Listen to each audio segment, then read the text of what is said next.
So our panel discussion today is on the civil society organization's journey. Members of the panel will be sharing their struggles and their successes on their growth and their support of their membership. And don't forget, if you hear any nuggets today and you're sharing it on social media, we'd like you to please use our hashtag TTCSOs for number 4biz. We have 4 civil society organizations today on the panel, and it is being facilitated by Dr. Ron Sukram. Dr. Sukram has been our corporate governance expert and facilitator on our sessions on corporate governance, hosted by the Energy Chamber over the last two cohorts and 2 years. Thank you for being with us this morning, Dr. Sukram. I think at this point, we welcome you to the stage as well.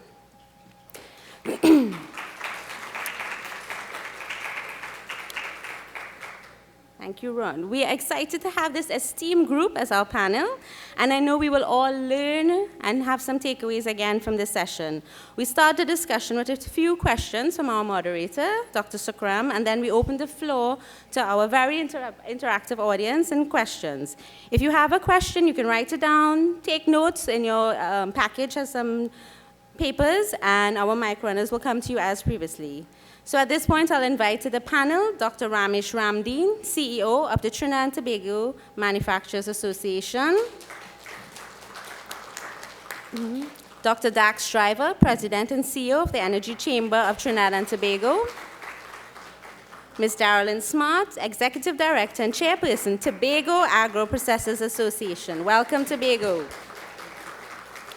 Mr. Rajiv Dipti, President, Supermarket Associations of Trinidad and Tobago. Thank you. Take it away, Ron. Okay, good morning to everyone once again, and morning to our esteemed panelists. And thanks for taking the time out to share your experiences with us, which will then be useful for our participants and fellow CSOs. So as the chairman suggested, we're going to be sharing about experiences of your journey.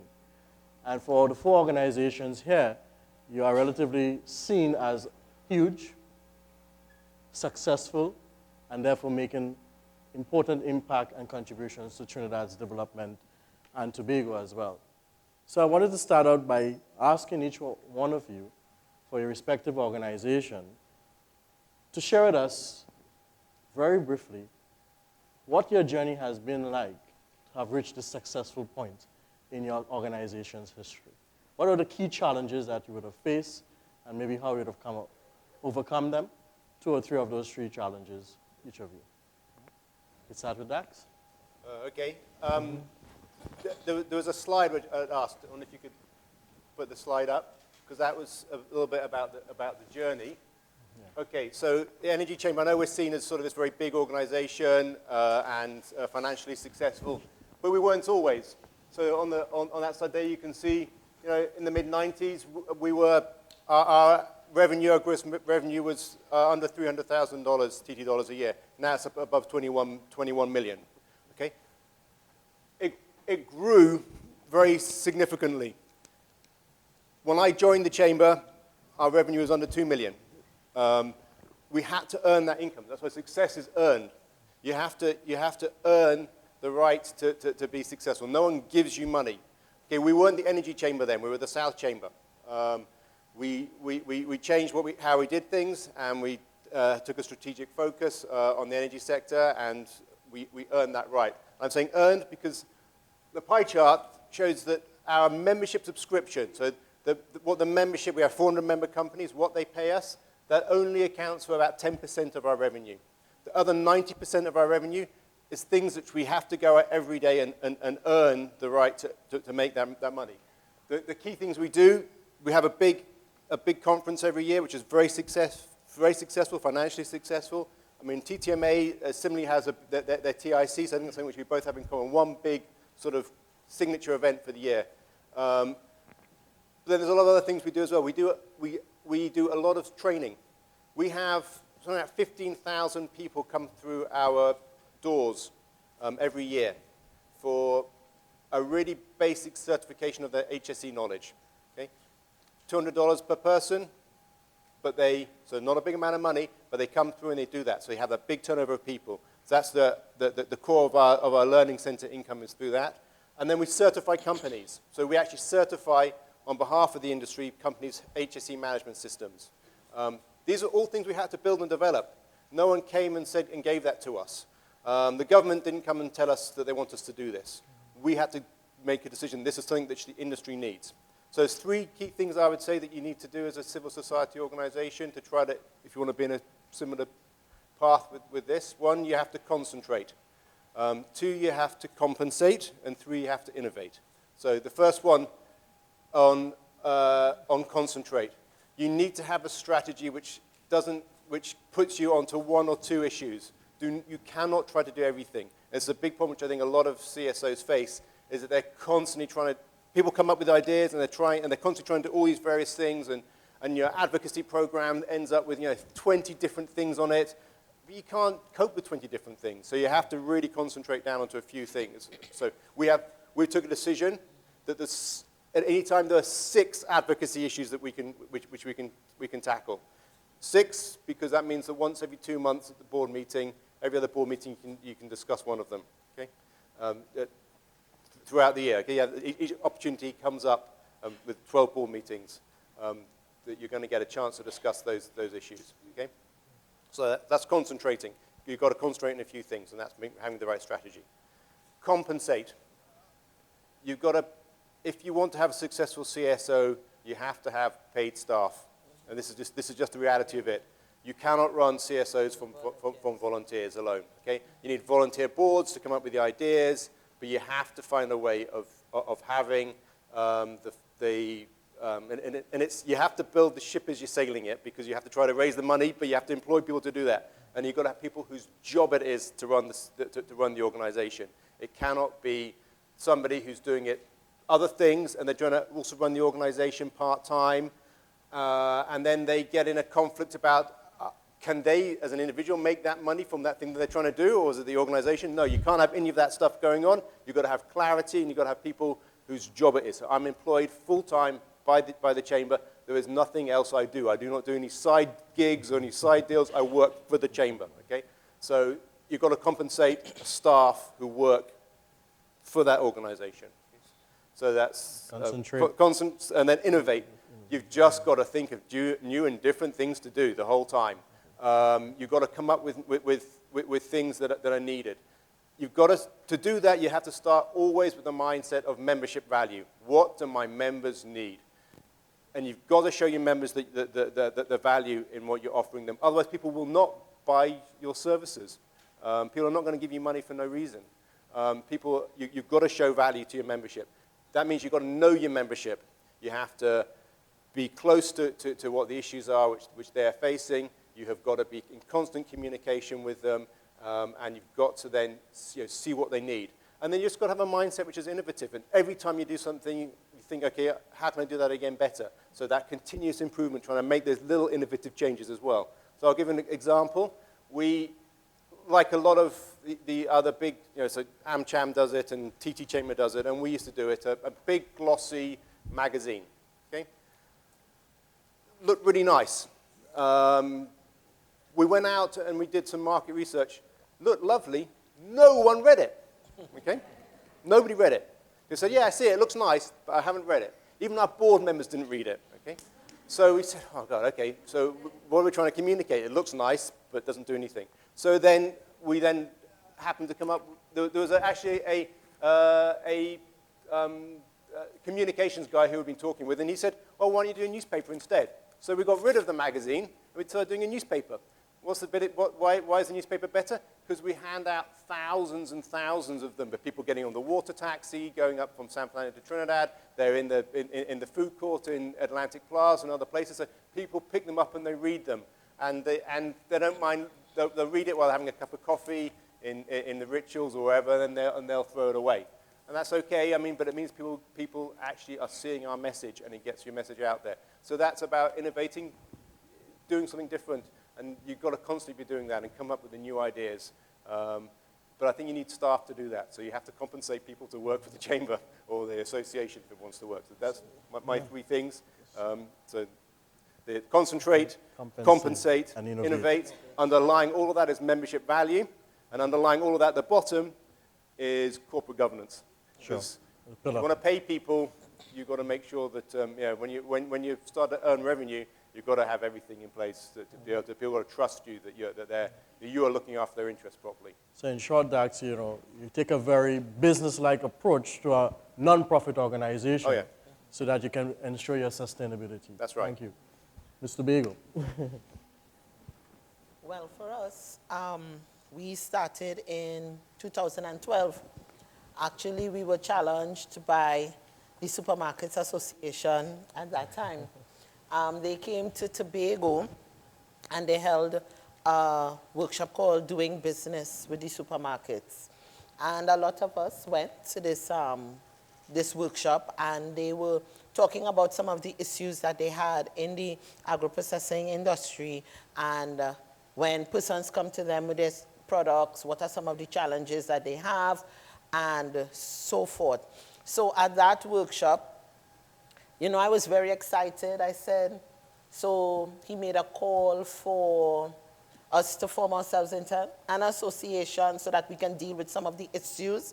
Some of the issues at that time was raw material availability, the quality of the products, the consistency of delivery, and he also indicated that there weren't many Tobago products. Actually, at that time, there weren't any Tobago products in the supermarkets or his member shelves at all, and he was imploring that we get into the Trinidad market. So I said, okay, nice, this is really nice. So I just slipped a little note to one of the organizers to say, I'm interested in being part of this.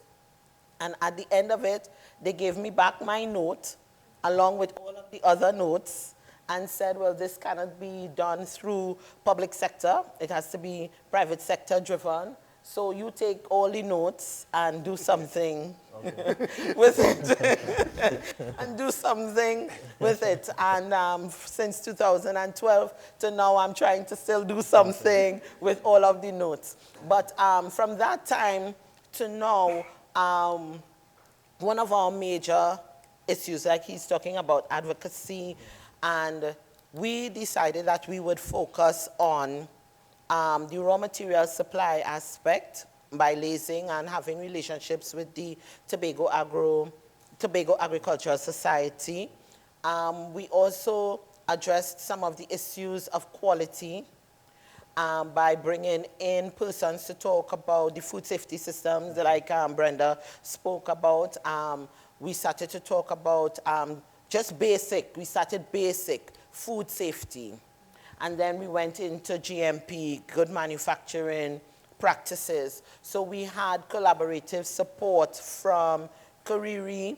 At that point in time, there was the Food and Beverage Industry Committee. They provided some assistance to us as well.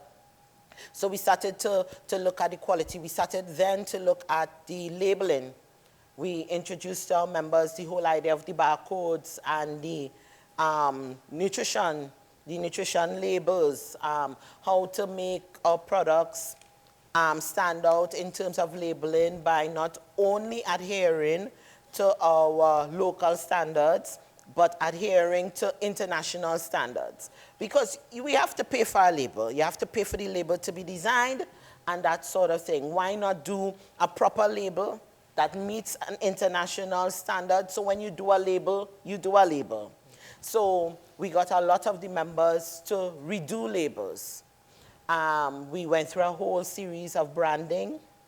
We provided some support on that. We did some Facebook work, some labeling work, and so we got the members from moving from having their products just in a bottle, with a label that is sticked on with glue and printed in black and white from the printer, to really having some really nice looking labels. So we partnered with Label House, Trinidad Label Company, and because we advocated a lot that the prices were a bit high for us, they introduced the digital printing for us, because we couldn't just pay so much thousands for plates and then we manufacturing in small quantities. You don't pay for the plates. Then you have to now come and pay for labels. And then they wanted you to take 1,000, 3,000, 10,000 labels. When we had just started, well, you have to print 10,000 with the plates. We couldn't do those sort of things. So we ended up getting some of the companies to work with us to do the digital printing, and we can do 300, 500, and those sort of things. So for us, it was about increasing the knowledge base of our members. Tobago is not traditionally a manufacturing industry. We are more tourism oriented. But what I realized in the research was that the food laws around us in the region and also around the world was changing, but the Trinidad and Tobago food safety laws was not. So even if we tried to comply to our local laws, we would have still been at a disadvantage, even if a tourist came and purchased the product from a supermarket shelf. So we started researching what the international laws are and trying to comply with those, because our laws, I think we're now starting to get those updated with this new food safety policy. So those are some of the things that we worked on. We work a lot with Export TT at the time, and based on that, we had a number of our members participate in a year-long export readiness program. I think it was about 10 of our members were on that program. So we have them now being exposed. From that, I'm very happy to say that we have some of our products, the member products in Trinidad, at Massey, at True Value, at JTA stores, Extra Foods, West Bees. So we have some here. We're still trying to get a lot more of our members' capacities and issue for us. We have some members that did export, preliminary exports to the US. Some attended the New York Fancy Food Show 2015. So we started getting a lot of exposure because our products started looking good. The products were tasting better. And we weren't just considering ourselves as a mom and pop shop anymore, but we started to raise the level of consciousness. Listen, this is not just to put on the side of the table, of the road and sell 2 bottles. If we're doing this, we're doing this. Right. If we're going at it, we're going at it. And we're going to be the best at it. And Tobago innately have a way with food. Right. Their hands sweet. I have to say their hands sweet because I'm born in Trinidad, right? So every time I go, no, I'm not the one cooking, please. They cook and I eat. But they have, I think it's innate in their culture that they make good things. They're very innovative at what they do. So what we spoke a lot on during these years was harnessing what we are good at and presenting it in a forum and a format where people would be interested in purchasing.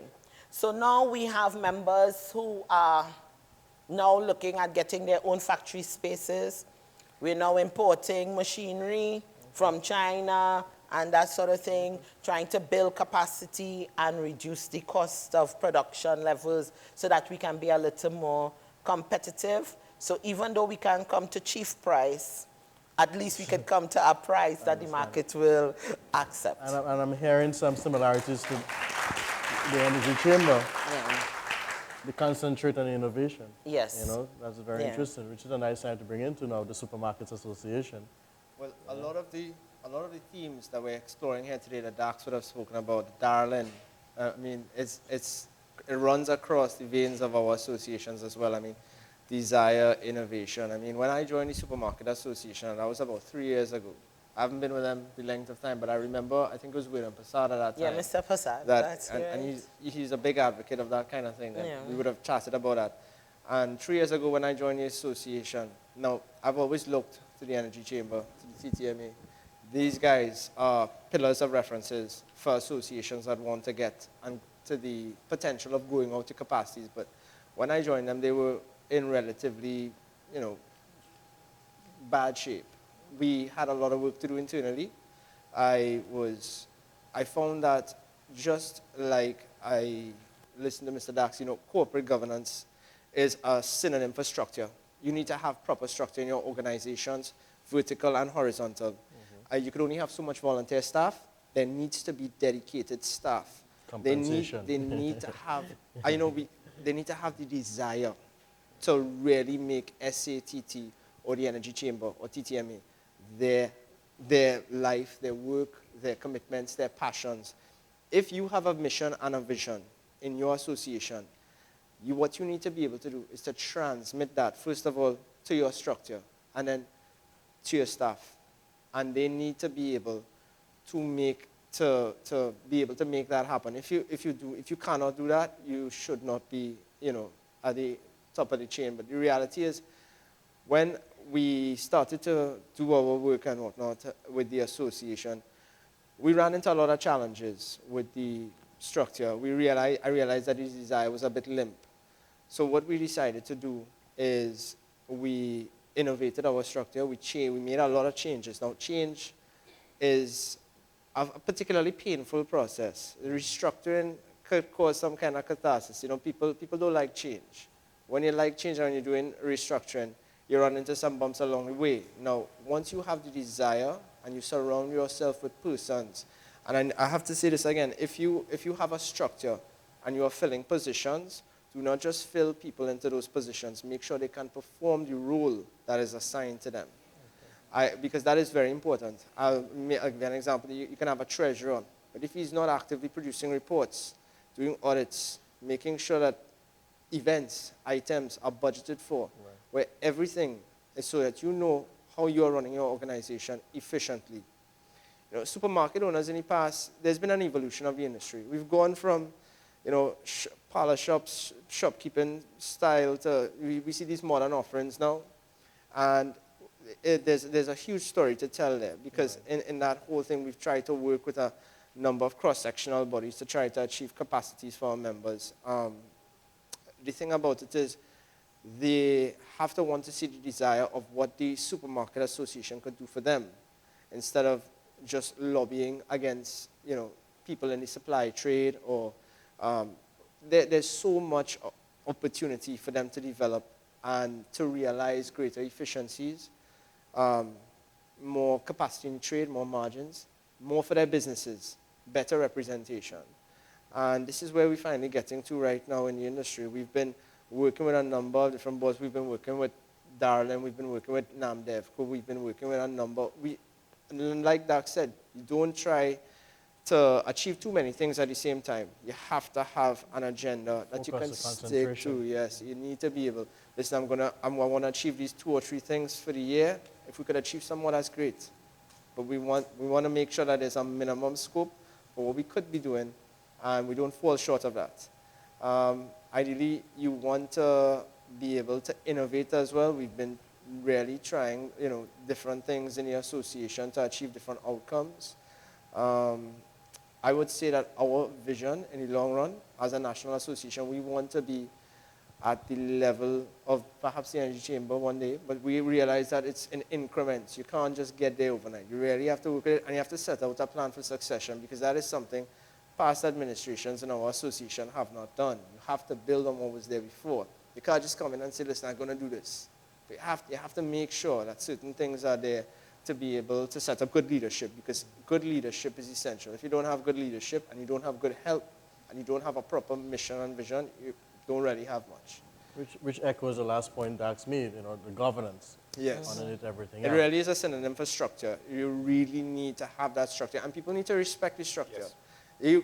I don't have a desire to work with anyone who's lazy, who's not, you know, just there to fill a role. I prefer not to work with you at all. And I think that once you transmit that level of enthusiasm and confidence in any CSO, that you could achieve a lot, even if you're a small CSO trying to cover a niche, analyze your environment, analyze the needs of the environment, see what you could do about it. There are things that you could focus on, regardless of your capacities. you can build relationships to foster outcomes. There's a lot that can be achieved.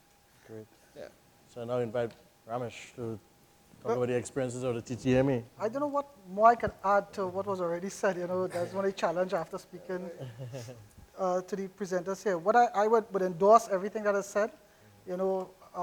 HR is very, very important in any organization, any BSO. But as an organization, you need to understand what is your unique selling proposition. You need to know what your offerings are. From a TTMA perspective, we recognize that in anything we're doing, because we have to be self-sustaining, there must be a quantitative return to the association. But more importantly, we place a lot of emphasis on the qualitative return to the organization. Right. Because if we do something and it does not bring qualitative returns to the membership, they would not pay the subscription to continue to be a member. Yeah, that is very important. The quantitative return is, you cannot get the quantitative return without the qualitative returns. So, and to get that, as they say, you need to have the right staff. And for me at the TTMA, it's my staff. It start and end with my staff. They are the ones who understand this, and they see this as, I have built a culture in the TTMA for them to understand that the government don't give us a subvention, the board of directors don't pay our salary. We need to ensure that we generate our revenues to pay our salary. And the way we have to do that, right, and the way we have to do that is by ensuring that whatever we're doing for the membership can feel, touch, taste the return for them. Another important factor for the sustainability of the association, and Dax alluded to, is to have more than one income stream. So in our case at the TTMA, we weren't always a surplus organization. But we have buckled down over the last, I would say, 20 odd years, and we gradually got to this level by looking at generating more than one income stream. As Dax alluded to, the subscriptions account for 10, 15, 20% of your income base. We also have the TIC, as everybody know, and that accounts for another factor in our income base. And we also have the building. We have purchased this building and we rent out certain aspects. And we do seminars and workshops and missions and a number of things that brings in the other aspect of our revenue. But in order for those things to be successful, in order for someone to come on a mission this year and then say, I'm coming next year when TTMA or something, the mission that we engage in this year must be successful qualitatively to the membership. Yeah. In order for someone to come to TIC and take a booth and want to come back next year, they have to be so pleased. True. Our return in our attendees at TIC is close to 70%. Excellent. And that speaks to the fact that those people who come to TIC are able to get what they want from the show. So we try to have tracer studies. We're very big on that to ensure that those people who go to missions, the aftercare, we understand that what we sell in at the TTMA is a service. It's not something tangible like a bottle of water. It's not a pen, it's a service.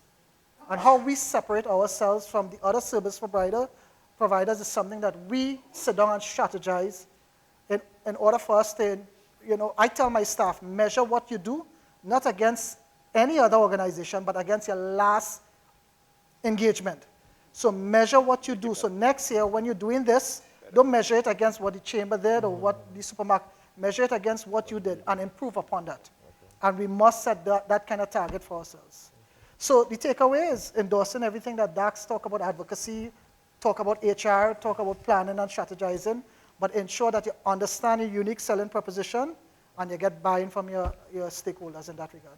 Thank you much, very, very much. Well, if the audience will permit me to just ask the panelists one more question, and then I'll open it up to you to, get feedback and also ask questions to the panel. I just wanted to ask them one more question. It would have to be everyone has to give a response. I'll just straight out. So each one of you have to survive financially, and therefore you have to be innovative in what kind of services that you will offer to bring in that income to ensure that you are sustainable. Inevitably, you're going to have some competition. You're going to have some, even maybe duplication of efforts, because you're still in trying to raise income, you're trying to have an impact that is positive as well. So how do you treat with collaboration and partnership? With each other or with other CSOs that you can have maybe... Because there's a lot of things we collaborate on, so I don't know if Well, you need to understand, again, it boils down to your unique selling proposition, what you're selling for yourself as an association.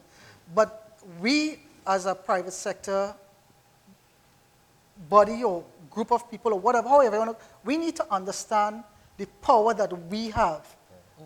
And I'm using the term we specifically because at times, if I, as an organization, one of the major reasons that for our existence is to lobby and advocate for our members, right? And sometimes we have common macro issues to bring to the fore, to bring to the government, because as much as we want to create that enabling environment for business to flourish in our economies, we need to recognize there's a significant role for government in charting that course for us. And we need to get government to come on board to facilitate that creation of an enabling environment. So the chamber, the TTM, the energy chamber, we come together and we recognize that our strength in collaboration, the sum of the parts in this particular instance is greater than the individual whole. And we have come together and collaborated, and we have incrementally gotten some successes.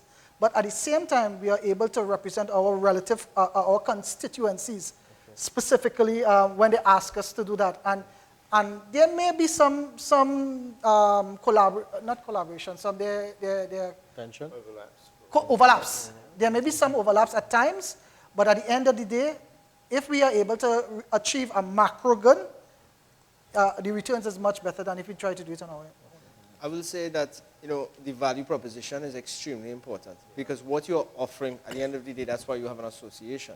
You have to be able to stay attractive to your members. You have to be able to add and offer value to your membership. Because if I go to new supermarkets in the morning, what is the value proposition of me joining this association? What's the benefits? What can I offer? What can I do that's tangible? You have to remember as well, you have to analyze your environment. We all operate in different sectors here. I'm in retail, he's in manufacturing, energy, different. At the end of the day, so you have to analyze the strengths and weaknesses of your sector, what you can do. At the end of the day, we have relationships in the value chain that we can work out with our suppliers, with fellow supermarkets, with other retailers, different associations. So the potential for collaboration is there, and I'm pretty sure that in agriculture and different associations, they can find ways to collaborate effectively. I also think that if you collaborate, and you can build your relationships and build key relationships, you can maintain your piece of the pie because competition is something you just can't avoid. It's something that's in the supermarket world, the world of manufacturing. Competition is something that's national and global. Thank you. Well, for us, we are in the nature of competition because we sometimes you think you have this unique idea, you bring it, you show it, and then by the time you wink, it's really literally by the time you wink, you see another person with it. But one of the things that we, within the association, that we kind of entrench in our dealings, we try very hard not to compete with each other. We're supporting each other. So if, for example, you have a rum cream, and I see that you're trying to progress in the market and you're giving it all that you can, I wouldn't come to do a rum cream to now make the thing, because we all supposed to be working together. A classic example, we had these two processors. One came out with an idea before, but because they came out before, the other person went to them and said, that is my idea. I had that idea. I even have labels for the idea. But because I see that your thing, go with it. So here what to do. This is what I was going to do. So. And saying, and I did already find out, and I'm sitting listening to the conversation, do so. So if you need any help there, I could find out this for you, I could get that for you, and that sort of thing. So here what, I will support you 100%, run with the idea. And the person said, this is even what my labels were going to look like. I'm giving you that. You try and see what you can make of it and support. So for the competition, even because Tobago is a small space, we have a running now for how many years? 50,000 people We now reach 60. It's a very, it's a very small space. So if it have 10 of us making one product, or it doesn't make any sense. You've basically splitting that idea up into 10, when you can have 1 or 2 persons say, let's hold on this market, and we run there, the next 2 hold on that market. So from the very onset of the association, the members, because trust is a big thing for Tobago, trust. If you break the trust, man, don't even ask them for water. Because you break their trust. So trust, and to get the members to come on board, we had to deal with that trust thing up front. And we had to be very comfortable to get persons to come and bring a new product to say, taste this and tell me what you think. You find it tastes good? So we used to have these forums where people come, they bring their new product, taste it, tell me. Some people say, I don't like it. Why you don't like it? I find it tastes too much as cinnamon. Somebody, I like cinnamon, I like it. And saying, but we always do it collaboratively so that we can get the best product. So I think that helped us with the competition thing. Yes, we had 1 or 2 people that went rogue. And what I realized is that the person who it was done to didn't even have to defend themselves. Everybody else started to talk about it and call them, how could you do that to X? How could you do that to Y? But for us, competition, I think our biggest thing is that we have to try, and we have been trying to get the supermarkets to support Tobago in Tobago. So that's where our biggest competition lie, getting the supermarket to agree. So for example, you would have a Tobago processor bring out a product, and the supermarket will give them 1 lane on a shelf, 1. Which means that the supermarket is only buying 1 case from them. And we have this going on. Even up to last week, I was talking, some processors were complaining. The supermarkets buy 1 case. And their argument is that you in Tobago, you could bring it anytime. So they buy 1 case from us at a time, but they buy a pallet from Trinidad. Right? So when you go on the shelf, we have a process people. Yeah. So when you go on the shelf, sorry. So when you go on the shelf, you will see Matuks have a whole shelf. Yeah, well, no, because if you go in Trinidad supermarkets, you'll see the same thing. They have whole shelves. Mm-hmm. And then Tobago processors have 1 little lane. 1 little lane, right? And then it's so small that you have products on top. They start stacking it on top of one another. Mm-hmm. And you have the others. So we advocated and we said, listen, do you want us to pay for the shelf? Say.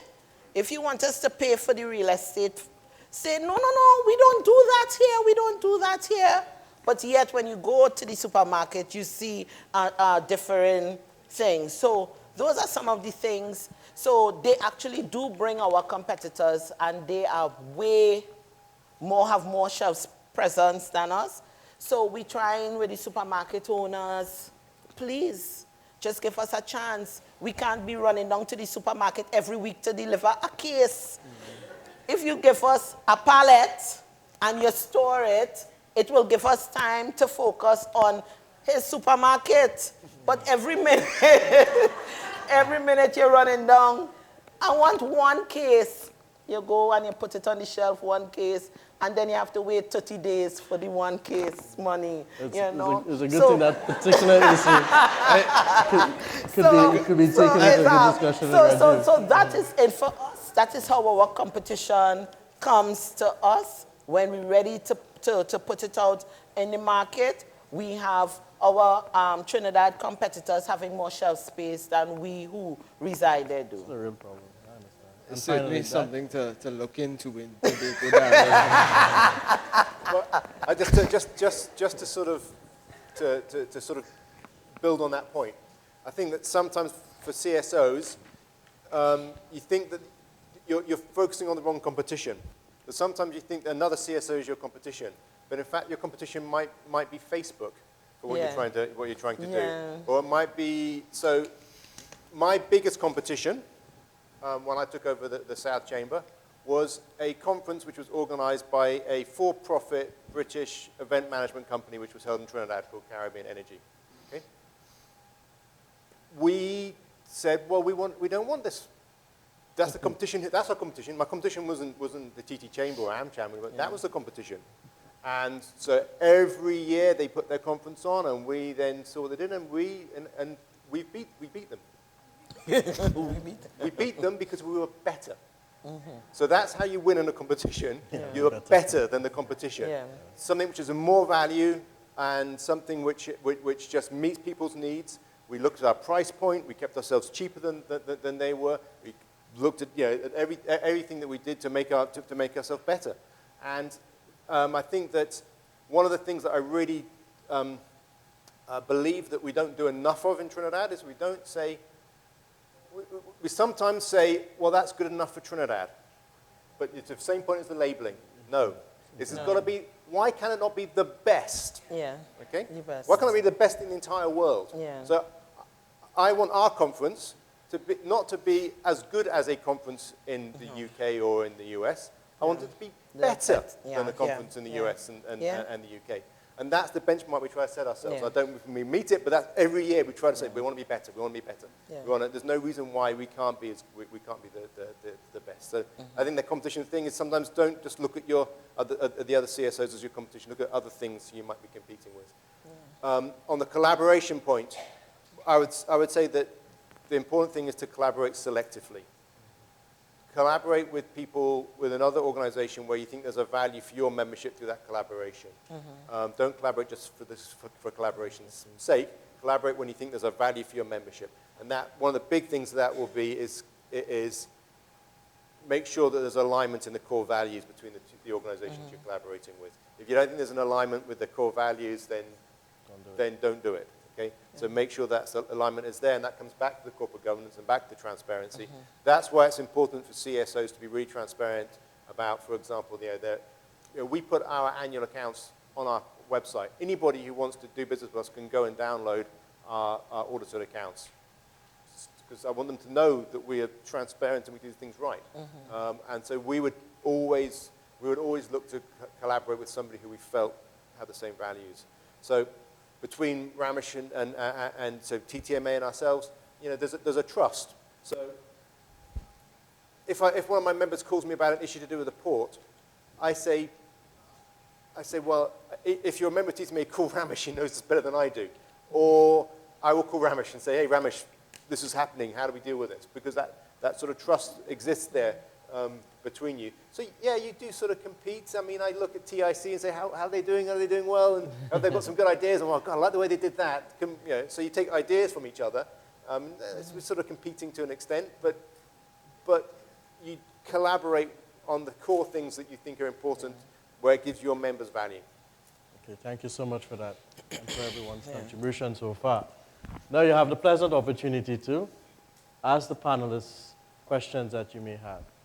So by a show of hands, the persons running with the mic will get to you and you will be able to ask your question. So there's someone hand right to the back. Sorry for the mumbling. Good morning. My name is Frank Barnes.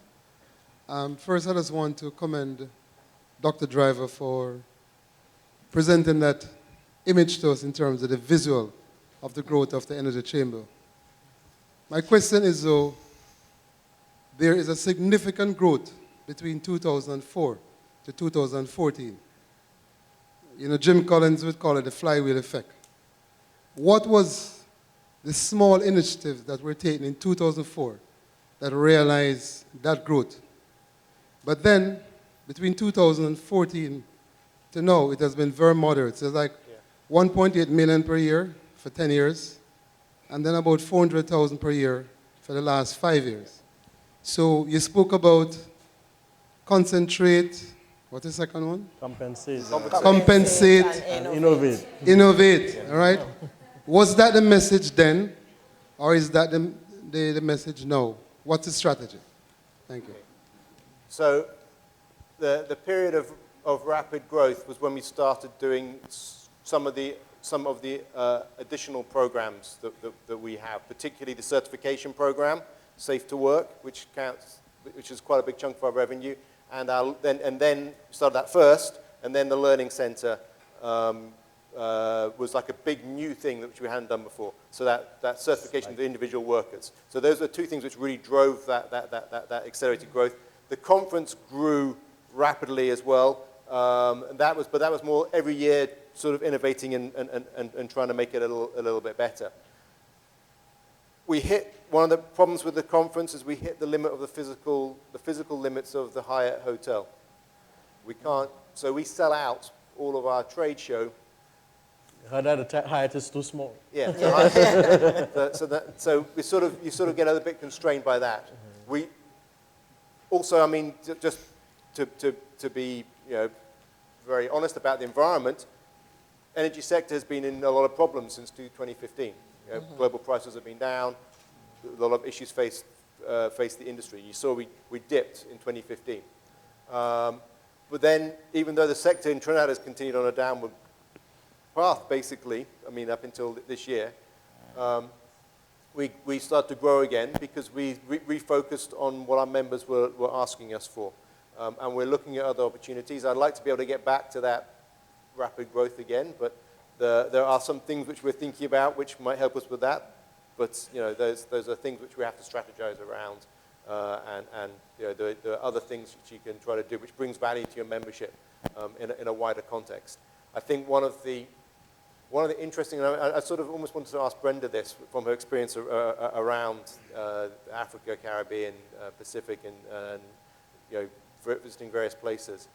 Internationalizing as a CSO from a small country, is that possible to do? We know the American civil society organizations do it. The API, American Petroleum Institute, is everywhere in the world. ANSI, American Standards Institute, is everywhere in the world. APITO, which is the standards for oil and gas training, is all over the world. Okay? They managed to do it. Can you do it from a small country? I don't know. I don't know if there are any examples of places which have done it. I mean, we'd like to do that. But I don't know, it's a challenge which is there if you want to get bigger and grow outside Trinidad. Can you do that from a small country? I don't see why you shouldn't be able to do it. There'd be more challenges than I think that the American associations have. If you just, an American association can put a standard on something and say it's a global standard. Everyone says, oh, that's a global standard. So it's an American standard. No, but that's a global standard. So everyone accepts API as a global standard. Okay? But it's an American standard. But everyone accepts it as a global standard. I think if you had a Trinidad stamp on it saying it's a Trinidad standard, so it's a global standard, everyone's saying, really? Yeah. So I think that's the sort of issues that you sometimes face trying to grow outside when you come from a small country. So I don't know if I've rambled off. I don't know if I answered your question. There's a question to the back and one to the front. Yeah. Okay. Yeah.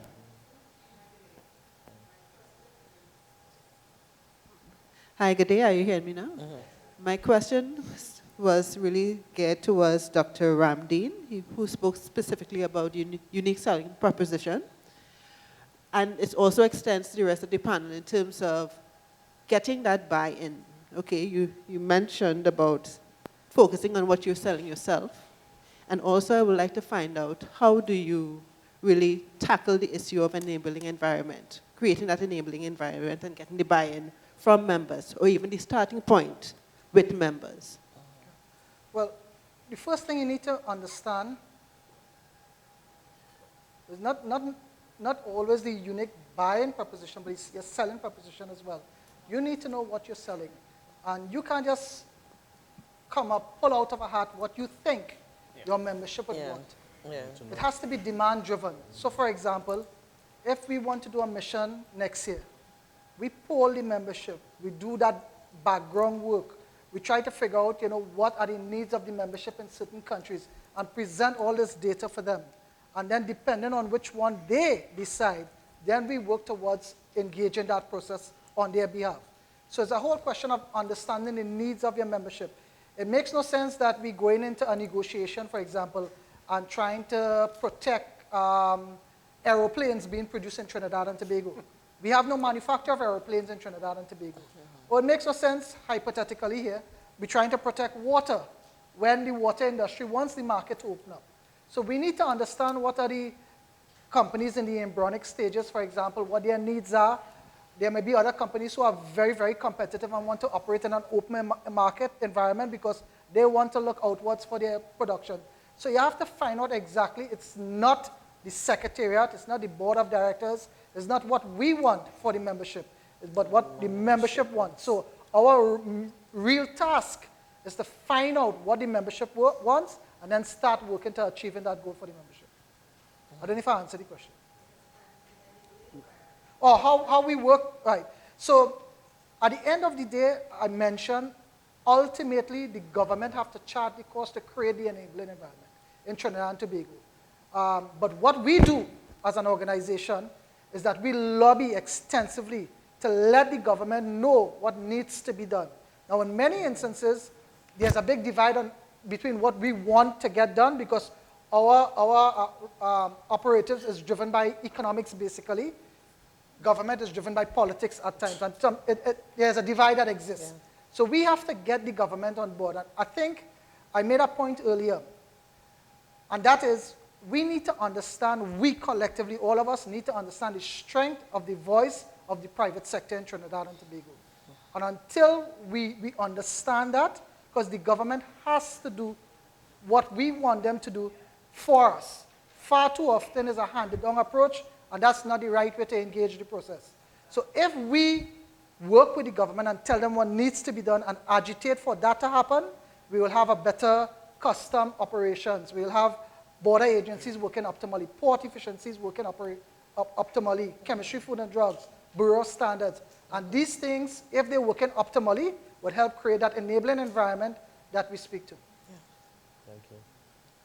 Next question. I just want to add to that, and I agree with Ramesh. Too many cogs in the machinery when you talk about customs, food and drug. I mean, we have people who want to get new stuff on the shelf, and you have to go through a vetting process with chemistry, food and drug, and it's just Cariri right now, and that's expensive. Too many parts of the machinery are not working, and he's right. It's a hand-me-down approach from the government, and he's right. Collaboratively, the private sector does have a larger voice, and we've had the discussion internally. Operating in silos as associations, we see more value in working together, especially when it comes to treating with the government, because you really have to show them what's important, not just for us, but for the nation and how they can benefit from it. And it's not just a cycle of politics.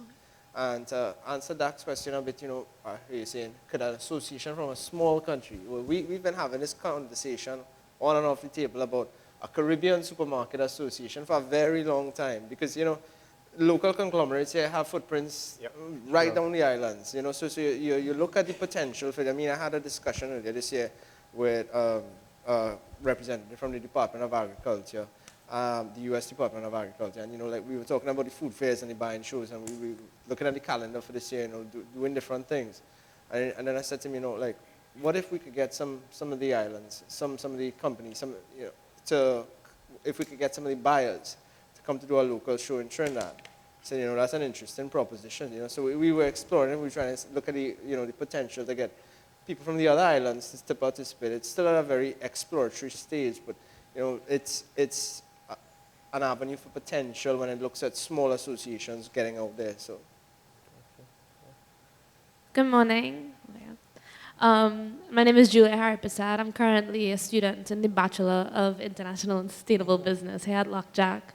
Firstly, I want to thank you all for coming and sharing your information with us. I think I can speak for all of the student ambassadors that we learned a lot. So my question to you is, do you see the importance in youth collaboration? Are your organizations involved in youth collaboration? And how do we as young people actively participate in CSOs? youth involvement in CSO?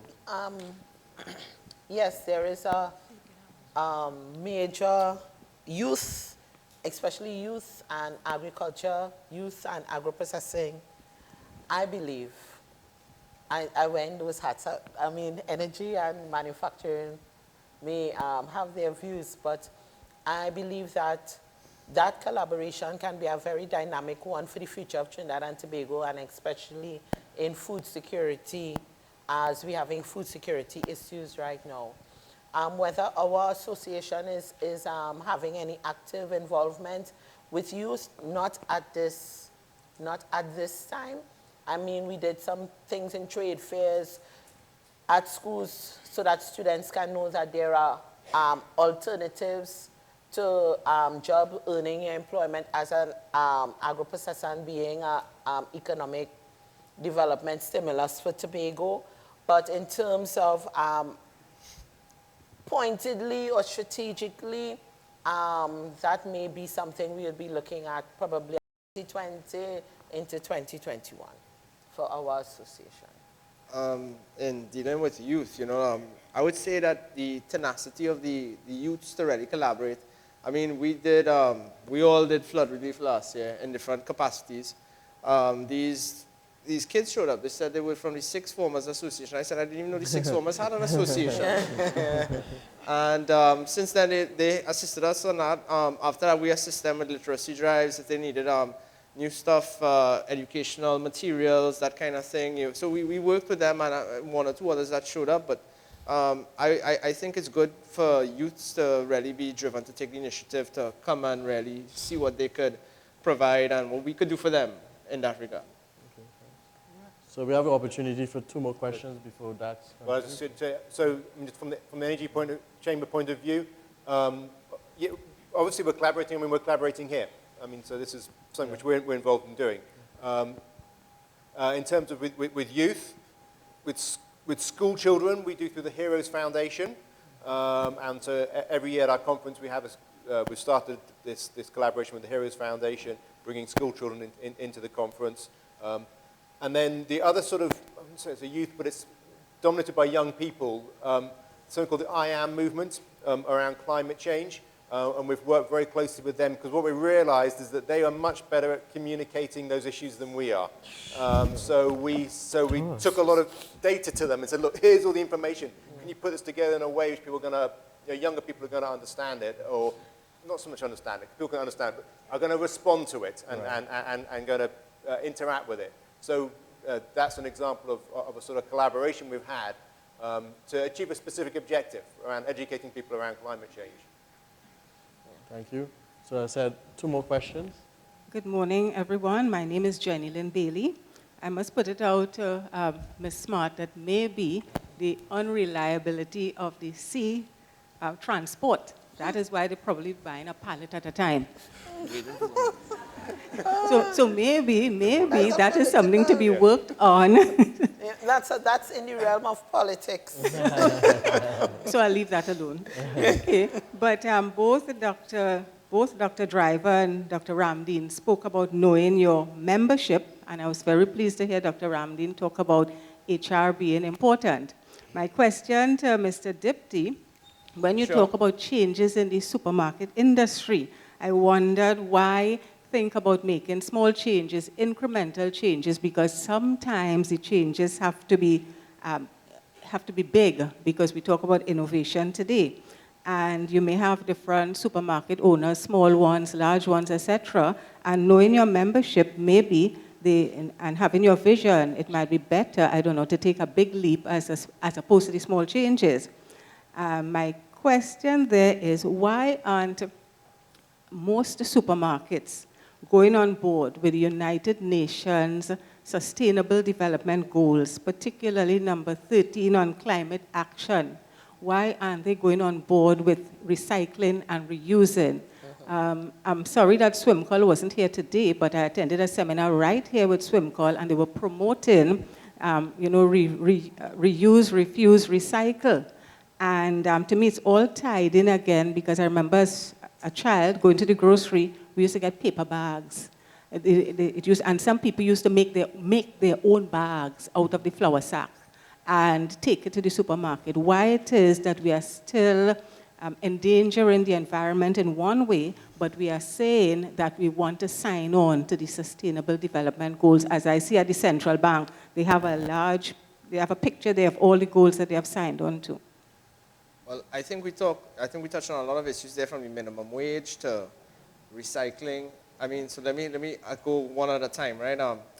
The supermarkets, regardless of whether or not you're a chain or you're a small store, right? Well, that makes a big difference because you have to look at your operating cost, right? The cost of operations of any supermarket will boil down to, how they can afford to manage. It's a tough time economically, macroeconomically.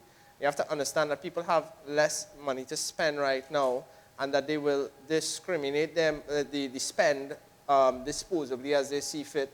So supermarkets are, I wouldn't say they are making less profit. There are less margin. There are less profits and the margins are, fine in our business. It's a business driven by volume, right? So I would say that when it comes to the minimum wage, we are trying to marry that to a level of productivity right now to see what is the best thing for us. But going over to the recycling that you want to talk about, I want to say that supermarkets have an appetite for green initiatives. They do. It is very important for us to be environmentally conscious. What really concerns us is the cost of the operating cost of the store, because we have to be also careful that we do not burden supermarkets with additional costs that could provide. They're already burdened right now. I mean, people think that we make, that we make a lot of money, but there are a lot of challenges. There are a lot of invisible costs, intangible, tangible costs, and the reality is that it's not just difficult for us, it's also difficult for suppliers. We've seen it with some of our suppliers. We hear it all the time in dialogue, where we are willing to make changes, and I believe we will have to, depending on what the government is saying right now. We will have to make changes that are environmentally conscious, but we would like those changes to not really burden the industry to the point where it is becoming a problem. Recycling requires, if solid waste were to take it to a dedicated community center in the area where they could set up something to do recycling, but if recycling requires collection and storage and transport, and those are items that supermarkets were not built with in mind. So that is a square foot issue. You have to look at, different things that you have to look at that add cost. So, and the government will tell you right now that they are not really paying the value for that cost. I mean, this is an ongoing discussion right now to arrive at a sweet point for everyone, but that is the best answer I can give you right now. Thank you. And the final question? Hi, good day. Nikita Ligol from the Trinidad and Tobago Beekeepers Association. The question I have is that, well, it's for the panel generally. A lot of you all have paid staff, in addition to the board that runs the organization. For the small CSOs here, how do you make that jump from just being a group of volunteers to building out a structure where you have paid staff? Like, how do you even get to the point where you could afford that?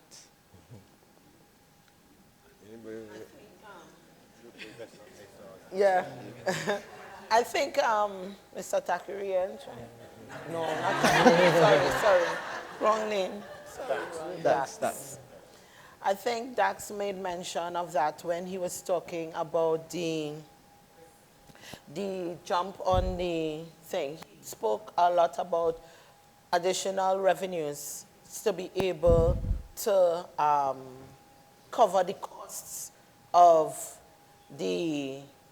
So, for example, I know that the Beekeepers Association in Tobago, what they do is that in addition to doing their training, they do, they sell the boxes, They sell lab coats. They offer training at costs. And some other things he spoke about when he was talking about innovation in terms of, because you have the funding has to come from somewhere. So it's additional revenues. Right, but the jump between having a group of volunteers and then being able to put on an event that makes substantial money. I mean, I will just add my voice for that. I think that I hear what you're saying, you're bare bones right now, and it's just a group of volunteers, and you're trying to get to a point where you can hire staff. Am I right? Yeah. Right, okay, so you would have to clearly identify where it is you want to go, I mean, with your own vision for whatever it is. You need to have that in mind, right? Figure out what the cost of that is, see what donations you can recruit, see what the balance is, see what the capital is that you have to raise. And just like all of us, we have fundraisers, you know. I mean, it could be TIC, whatever here, whatever there. We all have fundraisers, and these have to cover the recurring costs of expenditure across our operating years, right? So you need to figure out what your startup capital is. There will be some cost once you get to that point, and then figure out what your operating capital is every month and that kind of thing. And that's just a little bit of sitting down and playing with the books and figuring out the numbers, and then figuring out what fundraisers you could do to attract persons. And then once you get from there now, you figure out your growth. So you're basically proposing that a business plan has to be done. Yeah, it is a business. And so I haven't had the experience of going from having no staff to having staff, okay? I've got the experience of having a small staff and then trying to professionalize it and grow it. First thing is, there is a risk involved in it. You know, you are going to go from a situation where you're taking a risk, that you're taking on the responsibility for hiring somebody, okay? So you've got to find the right person, first of all, who's somebody who's really passionate about it. I think a lot of small associations take on, to be frank, somebody who's like a secretary, an administrator. I think you've got somebody who's got to be a bit more than that. They've got to have some sort of vision for this, and they've got to commit to it. But you've got to commit to their salary. Yeah. So you've got to find a way of committing to that salary. Yeah. But the challenge is that person has got to earn, as Ramesh was saying, they've got to earn the salary. They've got to go out and find a way to do it. So you've got to have a strategy which identifies, is it feasible for us to raise revenue, which is going to cover a person's salary, and then you've got to let that person do it. And the board has got to step back and say, that's the strategy, and not the worst thing to do is to hire somebody and then get involved in all their decisions. Okay? Right. Now, that is something you've got to get boards to do. Boards have got to say, and it's difficult sometimes if you're the founder of an association and you want to hire somebody and you think you know better than that person, but you've got to step back and say, I've had conversations when I was first back in 2002, 2003 with the Chamber, people in board meetings wanting to determine what flavor biscuits we buy for an event. I was like, no, that's nothing to do with you. That's not a strategic decision for a board to be taking. Do not discuss that. That's for the staff to discuss. So that's also part of it. You've got to step back away from it, but you've got to set that strategy and the vision. And take the risk. And you've got to have the right person to do it. Now, the other thing I would say, in small associations starting out, you're probably going to be employing younger people, okay, to do it. But that's great because they're going to have the ideas and they're going to be keen and wanting to make things happen. You might lose them after a short period of time. Yeah. I think small organizations will tend to have quite a high staff turnover. Okay? As you get bigger and more established, then you have a lower staff turnover. Don't see the staff turnover as a problem, because people like Ron Supram might come and work for you for a year, as he did, and then leave, and then go on to greater things. But they are actually very useful for you as ex-employees. I've got ex-employees who've been ministers, and that's very useful to have. So that's the sort of thing that I think you will have staff turnover when you're a small organization setting out. But don't see that as a problem. Just know it's going to happen, and have your plans in place to deal with that. Okay. So thanks everyone for their contribution, your questions, and likewise for each panel member in their contribution as well. Let's give them a round of applause.